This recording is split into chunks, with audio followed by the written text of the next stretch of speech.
చూద్దాం కర్నూలులో వినాయక నిమజ్జన కోలాహలం నెలకొంది. గత 9 రోజులుగా భక్తుల పూజలు అందుకున్న గణనాథుడు నిమజ్జనానికి తరలి వెళ్తున్నాడు. ఓల్డ్ సిటీ రాంబొట్ల దేవాలయంలో వినాయకుడి మొదటి పూజలు నిర్వహించి శోభయాత్ర ప్రారంభించనున్నారు. కలెక్టరేట్లో ఏర్పాటు చేసిన వినాయకుడిని తొలి నిమజ్జనం చేస్తారు. ఆ తర్వాత నగరం నలుమూలల నుంచి వినాయకులు కేసీ కెనాల్ వినాయక ఘాట్కు చేరుకుంటారు. వన్ టౌన్ పిఎస్, పెద్ద market, Kondareddy Burju, old control room, పెద్ద మార్క్, రాజ్ విహార్, కలెక్టరేట్ మీదుగా శోభయాత్ర సాగనుంది. నిమజ్జనం కోసం వినాయక్ ఘాట్ లో 6 భారీ క్రేన్లు ఏర్పాటు చేశారు. ఇటు 2000 మందితో భారీ బందోబస్తు ఏర్పాట్లు చేశారు. కర్నూలు జిల్లాతో పాటు నంద్యాల, కడప, అనంతపురం జిల్లాల నుంచి పోలీసులు బందోబస్తుకొచ్చారు.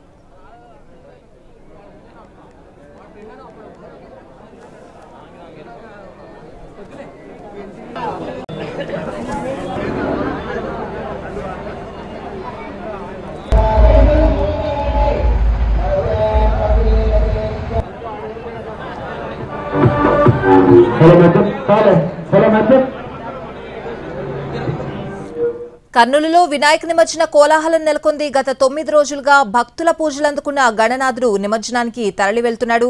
పూర్తి అప్డేట్స్ అడిగి తెలుసుకుందాం. ఎటువంటి ఏర్పాట్లు చేశారు అధికారులు? మా ప్రతినిధి చంద్రశేఖర్ లైవ్ లో సిద్ధంగా ఉన్నారు. చంద్రశేఖర్,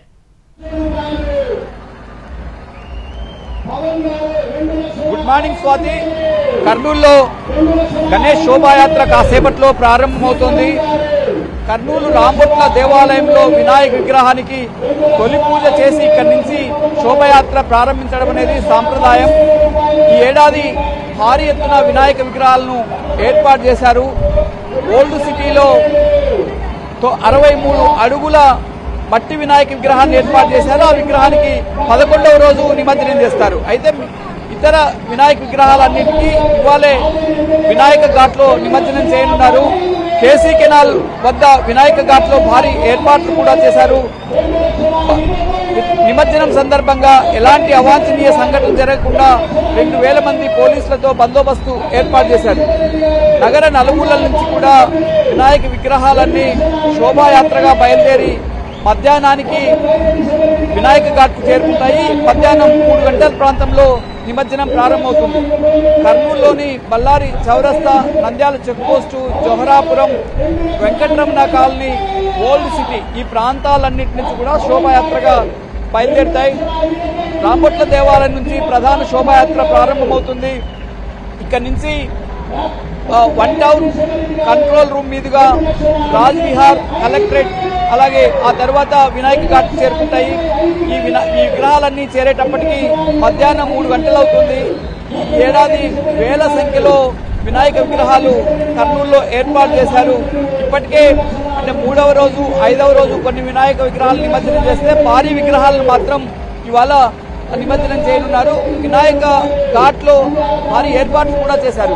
6 భారీ విగ్రహాలను ఏర్పాటు చేసి వీలైనంత త్వరగా ఇవాళ రాత్రి, మధ్యరాత్రి కానీ లేదా రేపు ఉదయానికి వినాయక నిమజ్జనం పూర్తవుతుంది. కొద్దిసేపు క్రితమే మనం ప్రస్తుతం చూస్తున్న వినాయక విగ్రహానికి తొలి పూజ ప్రారంభించారు. మంత్రి టీజీ భరత్, అట్లాగే ఎంపీ బైరెడ్డి శబరి, ఇతర 3-4 ఎమ్మెల్యేలు కూడా ఈ పూజకు హాజరయ్యారు. పెద్ద ఎత్తున ఇక్కడి నుంచి వన్ టౌన్ మీదుగా control room, Raj Vihar, collectorate మీదుగా వినాయక విగ్రహాలన్నీ కూడా వినాయక ఘాట్ చేరుకుంటాయి. అక్కడ వినాయక నిమజ్జనం చేస్తారు. పెద్ద ఎత్తున పోలీస్ బందోబస్తు ఏర్పాటు చేశారు. 2000 మందితో ఎక్కడ ఎలాంటి అవాంఛనీయ సంఘటనలు జరగకుండా ప్రత్యేక చర్యలు తీసుకున్నారు. ప్రత్యేకించి కర్నూలులో ముస్లిం మైనార్టీలు ఎక్కువగా ఉన్న నేపథ్యంలో ఎలాంటి అవాంఛనీయ సంఘటన జరగకుండా బందోబస్తు ఏర్పాటు చేశారు. ఎప్పుడు కూడా ఇక్కడ ముస్లిం, హిందువులు ఎలాంటి విభేదాలు లేవు. ఇద్దరు కలిసిమెలిసి అన్నదమ్ముల్లాగా ఉంటారు.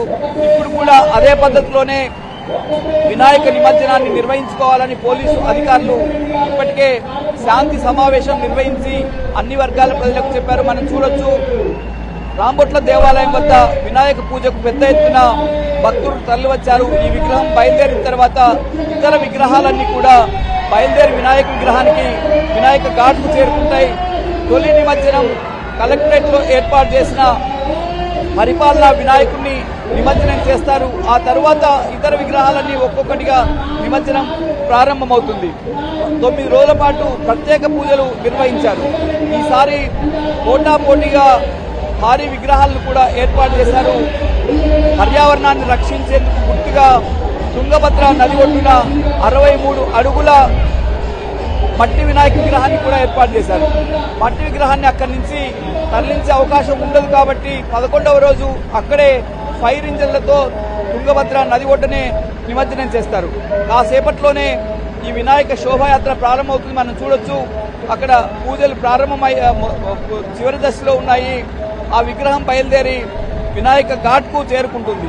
మొత్తం మీద కర్నూలులో వినాయక నిమజ్జనం అనేది కర్నూలు పండుగగా సాగుతుంది. ఎందుకంటే కేసీ కెనాల్లో తుంగభద్ర జలాలు ప్రవహిస్తుండగా తుంగభద్ర నదీమ తల్లి ఒడిలో వినాయకుడు చేరడాన్ని చూసేందుకు వేల సంఖ్యలో అక్కడికి తరలి వస్తారు. అందుకోసం వినాయక ఘాట్ను రంగురంగుల విద్యుత్ దీపాలతో కూడా అలంకరించారు.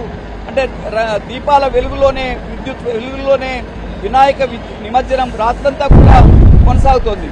వినాయక నిమజ్జనానికి చిన్నపిల్లలు, పెద్దలు, వృద్ధులు అందరూ కూడా చూసేందుకు, శోభాయాత్రలో పాల్గొనేందుకు చాలా రోజులుగా ఎదురు చూస్తారు. ఆ రోజు రానే వచ్చింది. మనం చూడొచ్చు రాంబొట్ల దేవాలయం వినాయక విగ్రహం లడ్డూను కూడా ఇప్పుడే వేలం పూర్తయింది. ఆ లడ్డూని వేలంపాటలో సొంతం చేసుకున్నారు. అది ప్రసాదంగా ఇతరులందరికీ పంచిపెట్టడం అనేది సాంప్రదాయంగా వస్తోంది. కర్నూలు నగరంలో వేల సంఖ్యలో విగ్రహాలు ఏర్పాటు చేశారు. ఈ ఏడాది గతంలో కంటే ఎక్కువగా విగ్రహాలను ఏర్పాటు చేసినట్టు చెబుతున్నారు. కేంద్ర మంత్రి బండి సంజయ్ కూడా వినాయక నిమజ్జనానికి పాల్గొనాల్సి ఉంది. అయితే అత్యవసర పరిస్థితుల నేపథ్యంలో కేంద్ర మంత్రి బండి సంజయ్ కార్యక్రమం రద్దయింది. రాష్ట్ర మంత్రి టీజీ భరత్ హాజరయ్యారు. ఎంపీలు బైరెడ్డి శబరి వచ్చారు. ఎమ్మెల్యేలు బొగ్గుల దస్తగిరి అట్లాగే ఇతర ఎమ్మెల్యేలు, మాజీ ఎమ్మెల్యే ఎస్వి మోహన్ రెడ్డి వంటి ముఖ్య నేతలంతా కూడా ఇక్కడికి హాజరయ్యారు. అన్ని రాజకీయ పార్టీలు కూడా ఇందులో ఎలాంటి తరతమ భేదాలు లేకుండా వినాయక నిమజ్జనం కార్యక్రమంలో పాల్గొంటారు. మొత్తం మీద కర్నూలులో శోభాయాత్ర కొద్దిసేపట్లోనే ప్రారంభమవుతుంది. ఈ శోభాయాత్ర చూసేందుకు ఇప్పటికే పెద్ద ఎత్తున ఆయా వీధుల్లో జనం ఎదురు చూస్తూ ఉన్నారు.